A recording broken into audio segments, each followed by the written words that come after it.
जय श्री गणेश मित्रों, स्वागत है आपका आपके YouTube चैनल एस्ट्रो बाय आचार्य सुमित तनेजा में।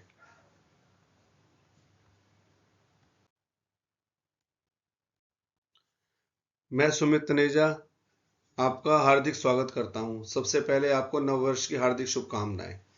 आज हम चर्चा करेंगे कुंभ राशि या कुंभ लगन वाले जातकों की। आज हम चर्चा करेंगे कुंभ राशि कुंभ लगन के जातकों की, जिनकी राशि या लगन कुंभ है। ये स्पेशल वीडियो आज उनके लिए होने वाला है, या जिनकी नाम अक्षर ये वाले हैं, यह भी इस वीडियो से जुड़ सकते हैं। चलिए आज शुरू करते हैं हम कुंभ राशिफल 2026 जनवरी महीने का राशिफल। देखिए, इस महीने आपका इस प्रकार का कुछ इंटरफेस रहेगा। पहले स्थान पर राहु चल रहे हैं, दूसरे स्थान पर शनि महाराज हैं, तीसरा हाउस खाली है आपका, फोर्थ हाउस खाली है, फिफ्थ हाउस में अभी चंद्र और बृहस्पति चल रहे हैं, सिक्स हाउस खाली है, सेवंथ हाउस में केतुदेव महाराज विराजमान है, एट्थ हाउस खाली है, नाइन्थ हाउस खाली है, टेंथ हाउस खाली है।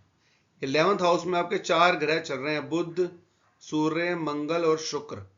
यह 14 जनवरी के बाद एक एक करके चारों प्लैनेट्स यानी चारों ग्रह आपके 12th हाउस में ट्रांजिट कर जाएंगे।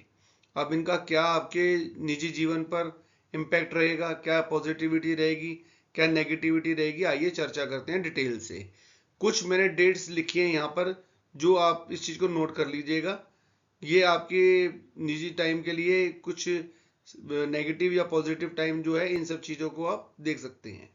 अब देखिए, हम बात करते हैं आपके फर्स्ट हाउस की। देखिए, हमारा फर्स्ट हाउस होता है शरीर, रूप, रंग, आकृति, बल, स्वास्थ्य, आयु, स्वभाव, मस्तिष्क और प्रतिष्ठा का। ये देखिए, यहाँ पर राहु महाराज चल रहे हैं। ये आपका शतभिषा नक्षत्र में है, आपके केंद्र में बैठे हुए हैं, यानी कि आपकी देखिए, एक मैं आपको बता दूं, शनि की 7.5 से आप काफी लंबे समय से चलते आ रहे हैं, जिसके आप अंतिम चरण में पहुंच चुके हैं। लगभग 1 साल और बचा है आपके ऊपर शनि की 7.5 खत्म होने में। यहाँ से डे टू डे आपका लगातार जितना समय बढ़ेगा, उतना आप इम्प्रूवमेंट में आते चले जाएंगे।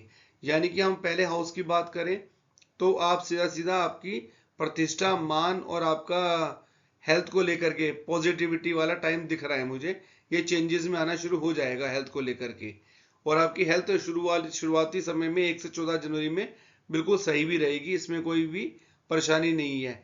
देखिए, आपके जो स्वामी बनते हैं वो बनते हैं शनि, और शनि इस समय आपका गोचरस्थ अवस्था में चल रहे हैं, आपका धन भाव में, सेकंड हाउस में।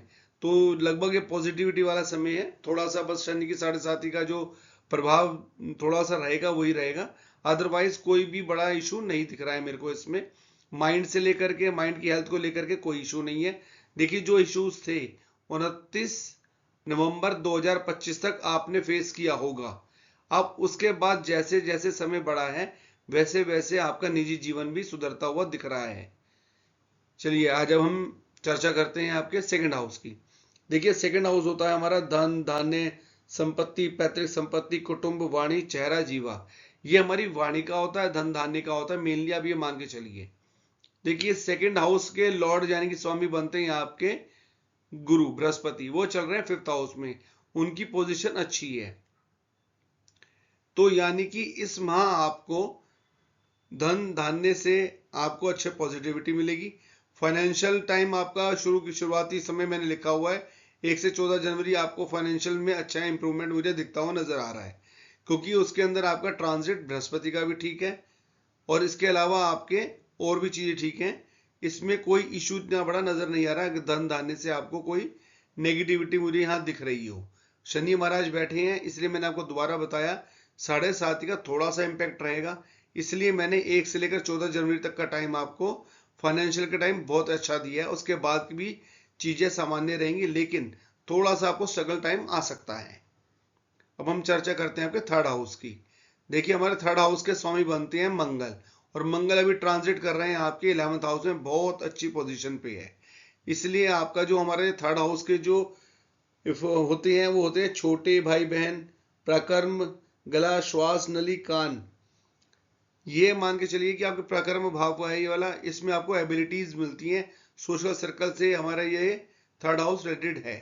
अब यहाँ पर देखिए, जैसे मैंने बताया मंगल इसके स्वामी बनते हैं और मंगल की पोजीशन बहुत अच्छी है, तो आपको 1 से 16 जनवरी तक के बीच में आपको सोशल सर्कल का इंप्रूवमेंट आपको देखने को मिलेगा और काफी चीजें सपोर्ट में लोगों की आपके लिए प्रति आएंगी भी। तो थर्ड हाउस का हम फर्स्ट 14 जनवरी तक का, 15-17 जनवरी तक का अच्छा मान सकते हैं। उसके बाद आपका ये मंगल उच्च के होकर के 12th हाउस में चले जाएंगे और 12th हाउस में उच्च के होने के बाद इसके क्या पॉजिटिविटी रिजल्ट मिलेंगे उसकी भी हम चर्चा करेंगे अगले कुछ समय में। अभी हम आपकी चर्चा करते हैं 4th हाउस की। देखिए हमारा 4th हाउस होता है माता का, भूमि, भवन, सुख, संपत्ति, अचल, वाहन, ये सब हमारे लिए 4th हाउस होता है, सुखों का भाव जिसे कहते हैं हम। ठीक है, अब जो आपका गुड टाइम है, जो आपका बढ़िया वाला टाइम है, ये आपका पूरे 1 से 31 जनवरी अब मैं देख पा रहा हूँ अच्छा रहेगा। आपके 4th हाउस के स्वामी यानी कि लॉर्ड बनते हैं आपका शुक्र। शुक्र की अभी भी पोजीशन अच्छी है और ये ट्रांजिट करके आपके 12th हाउस में आ जाएंगे, तब भी पोजीशन इनकी सही रहेगी, आपके लिए बेहतर ही देंगे। आपके लिए कोई नेगेटिविटी नहीं है, माता के सुखों में कोई परेशानी नहीं है। जैसे कि मैंने आपको बताया शनि की 7.5 का इनके ऊपर प्रभाव नहीं पड़ेगा, इससे आप निश्चिंत रहिएगा। आपका 4th हाउस बिल्कुल सही है। 4th हाउस के अंदर जो सुखों को आप नहीं फील कर पा रहे थे, 29 नवंबर 2025 के बाद आपको इसके अंदर इंप्रूवमेंट देखने को मिल गया होगा और जैसे जैसे दिन बढ़ेंगे वैसे वैसे और इंप्रूवमेंट आपको देखने को ज्यादा मिलेगा। चलिए आइए अब चर्चा करते हैं आपके 5th हाउस की। 5th हाउस हमारा मित्र होता है विद्या का, स्टूडेंट्स का, संतान का, ईस्ट का। मंत्र कोई साधक होते हैं, जो आपका लव अट्रैक्शन होता है, प्रेम ये होते हैं, ये इन सब चीज का 5th हाउस होता है। अब हम 5th हाउस की चर्चा करेंगे। शेयर मार्केट का भी होता है, अचानक से धन प्राप्ति का भी होता है। देखिए यहाँ पर बृहस्पति ऑलरेडी ट्रांजिट है लेकिन वक्रीगत अवस्था में है, ठीक है ना। और आपके इस स्थान के लॉर्ड यानी कि स्वामी बनते हैं बुध। बुध इस समय राइट नाउ 11वें स्थान पर चल रहे हैं, अच्छी पोजीशन पे हैं, कोई नेगेटिव इंपैक्ट नहीं है। अभी ये कोई 12th हाउस में ट्रांजिट कर जाएंगे तो भी आपको पॉजिटिविटी रिजल्ट ही देंगे, नेगेटिव नहीं देंगे। तो इस माह आपको क्या क्या फायदा मिलेगा? 1 से 14 जनवरी एजुकेशन के लिए बहुत अच्छा टाइम है, बेस्ट टाइम है जो 1 से 16 जनवरी।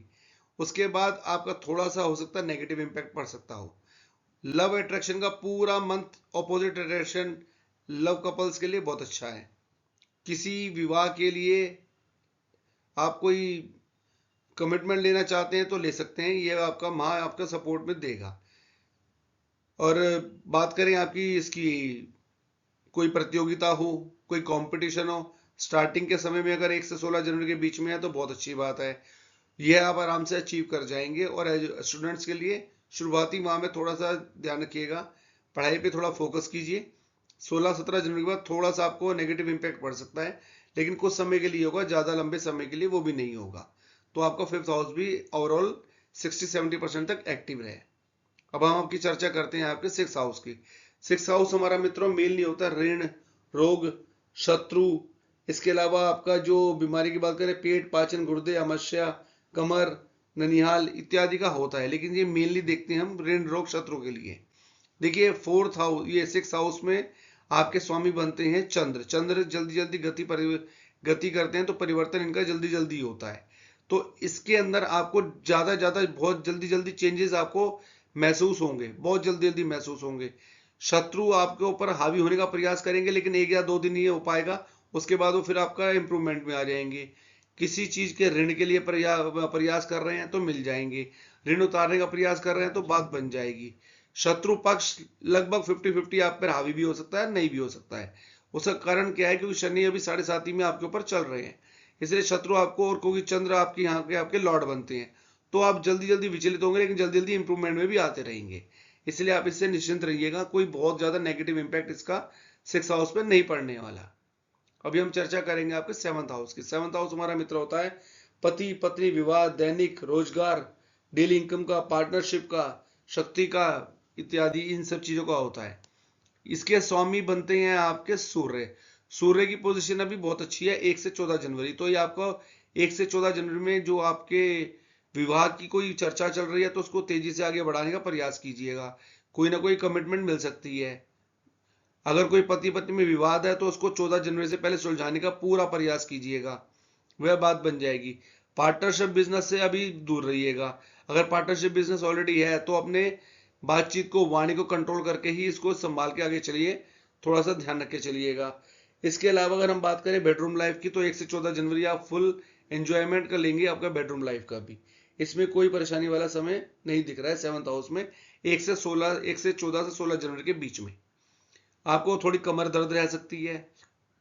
कभी कभार आपको मंथ में इस बार आप 2 या 3 दिन ऐसे रहेंगे कि आप अकेला रहना पसंद करेंगे, किसी से बातचीत करना पसंद नहीं करेंगे। ये आपको इस माह महसूस हो सकता है। अभी हम चर्चा करेंगे आपके 8th हाउस की। हमारा 8th हाउस होता है गुप्त विद्याओं का, गुप्त जो चीजें होती हैं, अचानक से धन आने का, गुप्त तंत्र मंत्र विद्या और आपके अचानक से कष्ट आने का। और इसके स्वामी देखो इस हाउस के आपके बनते हैं बुध। बुध देखिए 16 जनवरी तक बहुत अच्छी कंडीशन में है, कोई इशू नहीं है, कोई परेशानी नहीं है, किसी भी हेल्थ के रिलेटेड मुझे कोई भी डॉक्टरी खर्च नहीं नजर आ रहा है। लेकिन 16 से 31 जनवरी के बीच में मुझे लग रहा है एक आध बार डॉक्टर से आपका सामना हो सकता है। थोड़ी सी इन चीजों को ध्यान रखे आप चलिएगा। अचानक से कोई धन आने की कोई खास मुझे उम्मीद नहीं दिख रही है इस माह। तो यह वाला हाउस आपका एवरेज है, कोई ज्यादा पॉजिटिव नहीं है और ज्यादा कोई नेगेटिव भी नहीं है। अब हम चर्चा करेंगे आपके 9th हाउस की। देखिए मित्रों, हमारा 9th हाउस होता है भाग्य का, धर्म का, उच्च ज्ञान का, विद्या का, धर्म गुरु का, भक्ति का, तीर्थ यात्राओं का। ये हमारा 9th हाउस होता है। देखिए 9th हाउस के आपके स्वामी बनते हैं शुक्र। शुक्र का इस समय ट्रांजिट आपका है 11th हाउस में, बहुत अच्छी पोजीशन पे है। उसके बाद ट्रांजिट करके चले जाएंगे आपका 12th हाउस में। वो भी आपके लिए बहुत अच्छा रहेगा मित्रों, कि आपका भाग्य आपका यहाँ पर 60 से 70% तक आपका साथ देगा। आप धर्म के प्रति थोड़े से अपना झुकाव आएगा। और तीर्थ यात्राओं का भी मुझे पक्का श्योरिटी से दिख रहा है कि 14 जनवरी से 31 जनवरी के बीच में कोई ना कोई तीर्थ यात्रा का आपका कोई ना कोई प्रोग्राम बन जाएगा या बन चुका होगा, या आप 1 से 1 तारीख से भी कर ही रहे होंगे, क्योंकि वीनस की पोजीशन अच्छी है। तो आपका धर्म के प्रति झुकाव भी इस महीने रहेगा। तो 9th हाउस आपका भाग्य का साथ आपका देता हुआ मिल रहा है। अब हम चर्चा करेंगे आपके 10th हाउस के। 10th हाउस हमारा मित्रों होता है कर्म का, अच्छे कर्म, बुरे कर्म। इसके अलावा ये होता है पिता का, सरकार का, रोजगार का, ये सब प्रबंधन, राज्य, इन सबसे कितना सपोर्ट आपको मिलेगा, ये सब आपके कर्मों के ऊपर भी डिपेंड करता है। इस हाउस के आपके स्वामी बनते हैं मंगल। मंगल का ट्रांजिट चल रहा है अभी आपका 11th हाउस में। अभी ये 16 जनवरी के बाद आ जाएंगे आपके 12th हाउस में, अपनी उच्च की राशि में। तो आपके जो कर्म है इस माह, तो जनवरी महीने में कर्मों से कोई इशू नहीं है। राज्य से, सरकार से अगर कोई सहायता प्राप्त की आप सोच रहे हैं तो 16 जनवरी तक बात बन सकती है आपकी। कोई नेगेटिव आप कोई कर्म करेंगे इस महीने, वो मुझे नहीं दिख रहा है। आप पॉजिटिविटी बन के ही चलेंगे, भले ही आपके ऊपर शनि की 7.5 क्यों नहीं चल रही हो। इस माह आपके लिए पॉजिटिविटी ही रहने वाली है, इसमें कोई इशू नहीं दिख रहा है इतना बड़ा मुझे। और कर्म आपके सामान्यता आपकी सहायता भी करेंगे और आप अच्छी हट बल से भी अपना कार्य पूरा करने का प्रयास करेंगे। तो ये 10th हाउस भी आपके लिए पॉजिटिव ही लेके चल रहा है। अब हम आपके 11th हाउस की बात करते हैं। 11th हाउस में देखिए जैसे ऑलरेडी चारों ग्रह आपके ट्रांजिट में चल रहे हैं और चारों पॉजिटिव हैं, कोई नेगेटिव नहीं है, अच्छी पोजीशन पर है। क्योंकि सामान्यतः 11वें भाव के अंदर कोई भी आपका ग्रह गोचर करता है तो अपने सामान्यतः अच्छे ही रिजल्ट देके जाता है, नेगेटिव रिजल्ट नहीं देता है। और ये आपका हमारा 11th हाउस होता है सेविंग्स का, आमदनी का। ये बहुत इंपॉर्टेंट होता है, क्योंकि जितना भी आप कर्म करते हैं, प्रयास करते हैं, उसकी सेविंग्स कितनी कर पाते हैं, उसका आपको पॉजिटिव रेस्पॉन्स कितना मिलता है। तो मुझे ये पूरा महीना आपको पूरा सेविंग की ओर अट्रैक्शन होते हुए दिख रहा है। आप बहुत भरसक प्रयास करेंगे सेविंग्स को अट्रैक्ट करने के लिए, सेविंग्स को बचाने के लिए। तो आपका 11th हाउस भी अच्छा है, सपोर्टिव है। आपको कम मेहनत में ये सेविंग्स करता हुआ दिखेगा इस महीना, और रोजगार के इनकम के भी आपके स्रोत बनते हुए नजर आ रहे हैं मेरे को। अब हम आपकी चर्चा करते हैं 12th हाउस की। मित्रों हमारा 12th हाउस होता है ये आपका विदेश यात्रा का, खर्च का, भोग का, विलास का, नींद का, बेडरूम लाइफ का एंजॉय करने के लिए, और विदेश यात्राओं का। विदेश यात्रा की बात करूं तो इस माह 1 जनवरी से लेकर के और आपका लगभग मान के चलिए इस माह तक कोई भी अगर प्लान कर रहा है विदेश यात्रा के लिए तो जरूर से कर ले। इस महीने 16 जनवरी के बाद आपको बहुत अच्छा रिस्पॉन्स मिलने वाला है विदेश यात्राओं को लेकर के। देखिए इस हाउस के स्वामी बनते हैं आपके शनि। शनि महाराज का ट्रांजिट इस समय आपका दूसरे हाउस में है। और जो 12th हाउस है हमारा, देखिए वो अच्छी नींद का भी है, बेडरूम लाइफ का भी है। थोड़ा सा 16-17 जनवरी के बाद थोड़ी सी बेडरूम लाइफ आपकी अच्छी ना चले, हो सकता हो, थोड़ा सा मुझे लग रहा है थोड़ा सा इसमें, क्योंकि मैंने जैसे बताया शनि की 7.5 का इम्पैक्ट अभी आपके ऊपर है। ठीक है, तो यहाँ पर कुछ देखो, सब कुछ पॉजिटिव तो होता नहीं लाइफ के अंदर, नेगेटिव भी चीजें हमारे साथ घटित होती हैं। इसलिए आपको ये टाइम टू टाइम आपको अपडेट करने के लिए हम एस्ट्रोलॉजी के द्वारा आपको समझाते हैं कि इस माह आपकी कैसी पोजीशंस रहेंगी। और हम चर्चा करते हैं आपके मेन खर्च की। खर्च पे थोड़ा कंट्रोल करना, सेविंग्स को अट्रैक्ट करने की पावर तो आएगी, खर्च को कंट्रोल करना भी जरूरी है आपके लिए, इसका आप ध्यान रखिएगा। आप कोई अचानक से हानि होने का कोई ज्यादा बड़ा मुझे नहीं दिख रहा है, लेकिन हाँ डॉक्टरी खर्च पर मुझे थोड़ा सा दिख रहा है कि डॉक्टरी पर खर्च जा सकता है। अदरवाइज 12th हाउस में और कोई नेगेटिविटी ज्यादा नहीं है, नींद की इशू नहीं आएगी। बेडरूम लाइफ में थोड़ा सा आप 16-17 जनवरी के बाद अच्छा महसूस ना कर पाओ, नहीं कर पाएंगे। हाँ, उससे पहले की आपकी स्थिति अच्छी बनी हुई है। यह था आपका ओवरऑल जनवरी माह 2026 जनवरी माह का राशिफल कुंभ राशि या कुंभ लगन वालों के लिए। आशा करता हूं ये आपको वीडियो पसंद आया होगा। और जो जहाँ तक पहली बार मेरे YouTube चैनल पर आए हैं, प्लीज सब्सक्राइब कर लीजिए। भविष्य में आपको इस प्रकार के एस्ट्रोलॉजी से रिलेटेड वीडियोस मिलते रहेंगे, वार्षिक, मंथली, वीकली, ये आपका हॉरोस्कोप मैं बनाता रहता हूं, जो आपको टाइम टू टाइम मिलते रहेंगे। जय श्री गणेश मित्रों, नमस्कार।